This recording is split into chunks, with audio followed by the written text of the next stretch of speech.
In this daily drop, I'm going to talk about how we're slating for this multi-day B-roll shoot that I'm doing and why it's so much easier than the standard way. So let's go. All right, here we are again. I'm wearing the same shirt, and now we're going to talk about slating for B-roll and how you might be able to do that in a way that's just a little bit easier. And I understand there's a lot of people out there who will not slate for B-roll, but I'm going to talk a little bit about how we're approaching it and how it might be a little bit easier on you to still be able to slate so that you, if you're the editor or you're handing it off to an editor, has the right information that they need in order to get the job done. So for this project, we have pretty extensive shot lists. We have multiple pages. This is just for one page. It goes one page, one day, one page. And we've got, I don't know, 4 locations for this particular day that we've already shot out.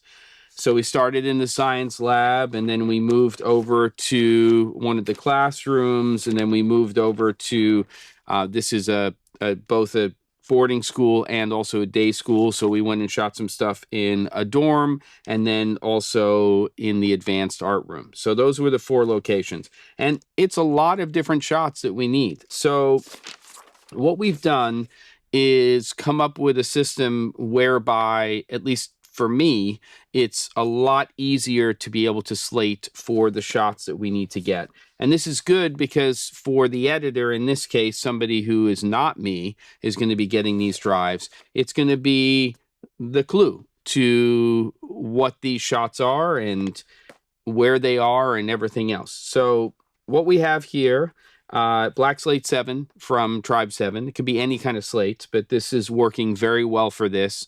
This is largely MOS, right? Without sound. We are recording audio to our cameras as scratch audio, and I'll talk about audibles in a second. But in terms of how we're setting it up from a slating standpoint, what we're doing is keeping it very simple. We've just got an acronym for the project that we're working on. We're putting the date for the date that we're shooting. Interior day, single system sound. It's really MOS, but because we have scratch audio as a reference, I'm putting it there. And then regarding how many cameras, if we've got 2 cameras going, A and B, and then what card we're shooting to, you can fill in the director and the DP if you want. We're not doing that on this shoot. We're just trying to keep it very, very simple. And then basically what we do is we assign a scene number to whatever's on the shot list that we're going to be shooting next. And we don't even do that. We don't clap. We just basically hold this in front of the camera or cameras. And then if while we're shooting, we find that we need to stop recording, we'll just run over to the slate and put a B on there. And then we'll just roll on 1B, 1C, you know, so on and so forth. And then when we're done shooting that scene, then that just becomes now number 2.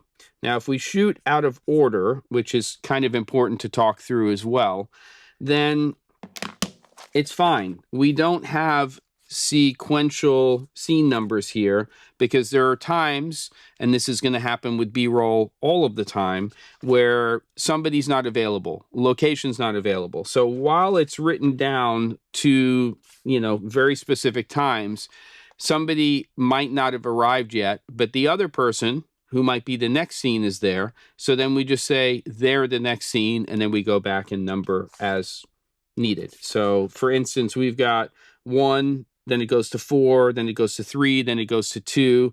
So even though in an ideal world it would be 1, 2, 3, 4, 5, 6, 7, you know that you're going to be shooting out of order sometimes, but we're just assigning sequential scene numbers to what we're doing and then doing B, C, D, E if we need to for those scenes. Now, because we are recording audio and because I've sort of set a precedent for the editor regarding this over the years, we'll also, if we can't slate, for some reason we're running around and there's just no way to get this slate in the frame, we'll do what I call an audible. So you're recording your audio to camera, you're shooting something, and I'll just say, said editor's name. We'll just make up a name right now, Bob. Bob, this is blah-de-de-blah scene with such and such person. And then there's a recording right at the beginning, right when you press record, that's an audible, basically, with information for the editor in terms of what you're shooting. You don't have to do it this way. You don't even have to slate your takes, but I'm going to basically take photographs of this. I'll just go ahead and scan this, or, you know, digitally scan, not with a scanner, but, you know, a phone. And then I'll send this to the editor for each of the days. And then those scene numbers will correspond to the action that's on that shot list. Hope that makes sense. Don't forget to, and I'll see you on the next episode of The Daily Drop.